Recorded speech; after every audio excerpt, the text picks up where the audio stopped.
Alors déjà, hein, on rentre vraiment dans le travail technique, il vaut mieux passer quelques instants et que les points soient bien éclaircis. Hein. Lorsque l'on travaille ce type de technique, on est dans une position traditionnelle, c'est-à-dire que vous êtes à genoux, la finale étant derrière l'adversaire, vous êtes à genoux, ça s'appelle posture agenouillée haute. Hein. Vous avez un genou qui est debout et l'autre genou qui est au sol. D'abord c'est une posture de combat et ensuite souvent ça vous permettra, on verra tout à l'heure dans le détail des étranglements, de terminer en utilisant le poids de votre corps en mettant ce genou au sol. De même que là, vous descendez le genou, tout le poids du corps va être sur l'étranglement. Alors voilà cette posture. J'insiste là-dessus parce que malheureusement, on voit beaucoup qui font mal. Le pied qui est au sol est en flexion. Le fait d'être en flexion, ça veut dire que vous êtes dans une posture de combat. Si vous allongez le pied, ça veut dire que vous allez vous mettre dans une position pour méditer, pour casser la croûte, pour faire tout ce que vous voulez, hein, mais non pas combattre. Donc le pied est en flexion. Ça c'est déjà la posture. Déjà, vous savez, quand vous travaillez avec des maîtres japonais en jiu-jitsu qui cherchent bien les détails, comme en karaté d'ailleurs, bien entendu, ils vont regarder sur des choses simples. Si vous, ça va, il est dans le coup.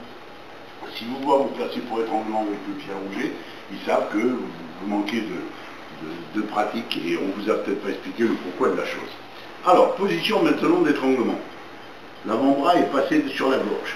La partie qui va étrangler est logiquement la partie la plus fine. Vous allez étrangler côté radius, c'est-à-dire sur votre poignet, mais contre le pouce. Autrement dit, si vous avez engagé comme ceci, où c'est la partie la plus charnue de l'avant-bras, vous avez intérêt à ramener votre bras en mouvement de cisaille, de manière à ce que le pouce soit contre sa gorge. Ce détail est très important, hein, parce que là, l'étranglement aura perdu beaucoup de sa puissance.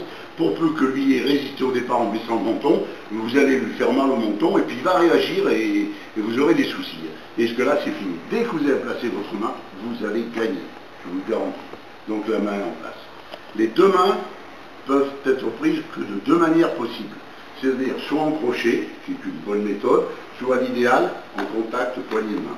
La main qui étrangle, la paume de la main est vers le sol, l'autre est par-dessus.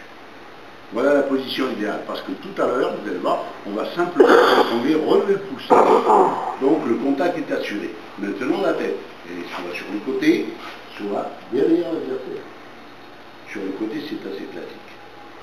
Au moment où vous étranglez, vous ramenez vers vous, et ensuite vous relevez le pouce. Il n'y a aucun effort à faire, c'est-à-dire que ce n'est pas un mouvement de cisaille, qui d'ailleurs est extrêmement pénible dans l'entraînement bien sûr, mais dans la réalité ce n'est pas le recherché. Hein. Vous ramenez sur vous pour que le contact soit assuré et vous relevez le pouce. À la fin du mouvement, votre pouce droit, hein, si c'est le bras droit qui étrangle, est pratiquement à la verticale. Voilà, alors la première solution pour perfectionner le geste, on va le travailler comme ceci plusieurs fois. Ensuite, on refera l'application sur une attaque Tsuki ou Maegiri, hein, ça marche très bien.